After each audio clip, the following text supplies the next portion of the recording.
নমস্কার সবাইকে আমার চ্যানেল সুমিতাস কুকিং ডায়েরিতে স্বাগত। দেখতে দেখতে গরম তো প্রায় পড়েই গেল।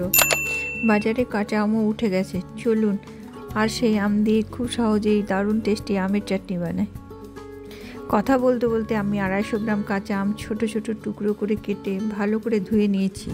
তারপর একটা প্যানে 2 টেবিল চামচ তেল দিয়ে ফোড়নে 1 চা চামচ 5 ফোড়ন, একটা তেজপাতা ও একটা শুকনো লঙ্কা দেওয়ার পর কেটে রাখা আমগুলো দিয়ে দেব। এবার একটু নেড়ে চেড়ে 1/2 চা চামচ করে হলুদ গুঁড়ো ও লবণ দিয়ে দিয়েছি। তারপর লো ফ্লেমে হাতে প্রায় 8 থেকে 10 মিনিট সময় নিয়ে ভালো করে ভাজতে হবে। আমের চাটনির ক্ষেত্রে তেল সামান্য একটু বেশি লাগে আর খুব ভালো করে ভাজতে হয়, তবে টেস্ট খুব ভালো আসে। এবার 1/2 কাপ চিনি দিয়ে চিনি গলা পর্যন্ত মিডিয়াম ফ্লেমে রান্না করে নেব।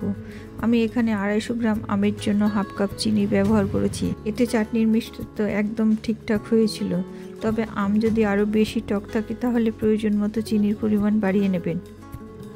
এবার 5 থেকে 7 মিনিটের জন্য লো ফ্লেমে রান্না করে নেব, তাহলেই আমাদের আমের চাটনি একদম রেডি।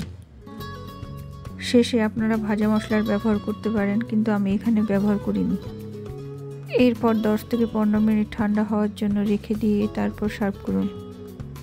ভিডিওটি ভালো লাগলে like, share, comment and subscribe করে পাশে থাকা বেল আইকনটি প্রেস করতে ভুলবেন না।